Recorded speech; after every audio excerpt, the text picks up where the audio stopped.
ഇസ്രായേലിലെ Benjamin Netanyahu സർക്കാർ ഇപ്പോൾ വലിയൊരു പ്രതിസന്ധിയാണ് നേരിടുന്നത്. പാർലമെന്റിലെ പിന്തുണ പിൻവലിച്ചുകൊണ്ട് സ്വന്തം സഖ്യകക്ഷികൾ തന്നെയാണ് ഇപ്പോൾ നെതന്യാഹുവിനെ കനത്ത പ്രഹരം ഏൽപ്പിച്ചിരിക്കുന്നത്. ഒരു വശത്ത് തിരിച്ചടിക്ക് തയ്യാറാണെന്ന ഇറാന്റെ വെല്ലുവിളി നിലനിൽക്കുമ്പോഴാണ് രാഷ്ട്രീയപരമായി ഇത്തരമൊരു പ്രതിസന്ധി കൂടി സംഭവിച്ചിരിക്കുന്നത്. നെതന്യാഹു സർക്കാരിന്റെ ഭാവിയാണ് ഇതോടെ തുലാസിലാവുന്നത്. 120 അംഗ സെനറ്റിൽ നെതന്യാഹു സർക്കാരിന്റെ ഭൂരിപക്ഷം ഇതോടെ നഷ്ടമായിരിക്കുകയാണ്. ഇസ്രായേലിലെ തീവ്ര ഓർത്തഡോക്സ് ജൂത പാർട്ടികളിൽ ഒന്നായ യുണൈറ്റഡ് തോറ ജൂതായിസം എന്ന പാർട്ടിയിലെ 6 അംഗങ്ങളാണ് സഖ്യകക്ഷിയിൽ നിന്നും ആദ്യം രാജിവെച്ചത്. നെതന്യാഹുവിന്റെ പുതിയ നിർബന്ധിത സൈനിക ബില്ലിനെ ചൊല്ലി ദീർഘകാലമായി തുടർന്ന തർക്കമാണ് ഈ അംഗങ്ങളുടെ രാജിയിൽ അവസാനിച്ചത്. യുടിജെക്ക് പിന്നാലെ യുടിജെ പാർട്ടിയുമായി അടുത്ത ബന്ധം പുലർത്തുന്ന മറ്റൊരു തീവ്ര ഓർത്തഡോക്സ് പാർട്ടിയായ ഷാസ് പാർട്ടിയും നെതന്യാഹു സർക്കാരിന്റെ കക്ഷിയിൽ നിന്നും രാജി പ്രഖ്യാപിച്ചിട്ടുണ്ട്. നെതന്യാഹു സർക്കാരിനേറ്റ ഏറ്റവും വലിയ തിരിച്ചടിയാണ് ഈ അംഗങ്ങളുടെ രാജി. ഷാസ് അംഗങ്ങളുടെ പിന്തുണ കൂടി നഷ്ടപ്പെട്ടതോടെ നെതന്യാഹു സർക്കാരിന് ഭൂരിപക്ഷം നഷ്ടപ്പെട്ട് പുറത്ത് പോകേണ്ടതായി വരും. രാജിവെച്ച് 48 മണിക്കൂറിനുള്ളിലാണ് ഈ അംഗങ്ങളുടെ രാജി അവിടെ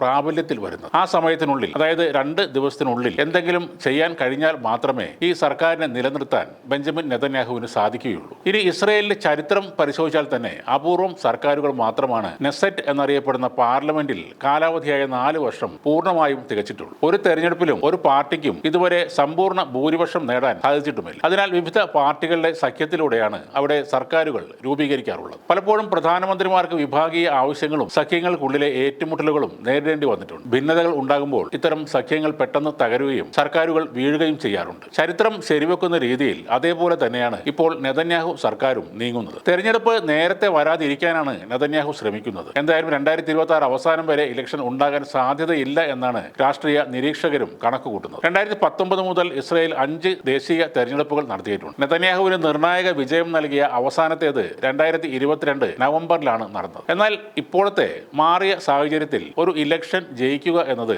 നെതന്യാഹുവിനെ സംബന്ധിച്ചിടത്തോളം ഏറെക്കുറെ അസാധ്യമായ ഒരു കാര്യമാണ്. അവിടെ നടക്കുന്ന വോട്ടർമാരുടെ സർവേകൾ എല്ലാം സൂചിപ്പിക്കുന്നതും അതുതന്നെയാണ്. ഇപ്പോൾ പിന്തുണ പിൻവലിച്ച സഖ്യകക്ഷികൾക്ക് പകരക്കാരെ കണ്ടെത്തുക എന്നതും ബുദ്ധിമുട്ടുള്ള കാര്യം തന്നെയാണ്. ഇനി ഭരണം നിലനിർത്താൻ നെതന്യാഹു എന്ത് മാർഗം സ്വീകരിക്കുമെന്ന് കണ്ടു തന്നെ അറിയണം. ഗാസയിലെ മനുഷ്യക്കുരുതി രൂക്ഷമായതോടെ ഇസ്രായേലിൽ എങ്ങും നെതന്യാഹുവിനെതിരെ ജനരോഷം ഉയരുകയാണ്. രാജ്യമെങ്ങും പ്രതിഷേധ പ്രകടനങ്ങളും സ്ഥിരമായി നടക്കുന്നുണ്ട്. നിർബന്ധിത സൈനിക സേവനം നടപ്പിലാക്കിയത് സാധാരണക്കാരെ ഈ സർക്കാരിൽ നിന്നും അകറ്റുകയാണ്. അതുകൊണ്ട് തന്നെ ഇപ്പോൾ ജനങ്ങളുടെ വോട്ടുകൾ നേടി ജയിക്കുക എന്നൊരു ഓപ്ഷൻ നെതന്യാഹുവിന്റെ മുന്നിൽ ഉണ്ടാകാൻ വഴിയില്ല. എന്നാൽ പിന്തുണ പിൻവലിച്ചവരെ അനുനയിപ്പിക്കാൻ നെതന്യാഹുവിന് 48 മണിക്കൂറുകൾ സമയമുണ്ട്. ആ മാർഗം തന്നെയാവും അവർ സ്വീകരിക്കാൻ പോകുന്നത്. നെതന്യാഹുവും മൊസാദും തങ്ങളുടെ രക്ഷകരാണ് എന്നൊരു ധാരണയാണ് ഇറാൻ നടത്തിയ ആക്രമണത്തിലൂടെ തകർന്നു വീണത്. തങ്ങളുടെ രാജ്യത്തേക്ക് മിസൈലുകൾ വന്നെത്തുമെന്നും കുട്ടികൾ വരെ കൊല്ലപ്പെടുമെന്നും അവർക്ക് മനസ്സിലായിരിക്കും. അതുകൊണ്ട് തന്നെ ദേശീയ വികാരം ഇളക്കിവിട്ട് ഇനിയൊരു ഇലക്ഷനിൽ വിജയിക്കാൻ നെതന്യാഹുവിന് സാധിക്കില്ല.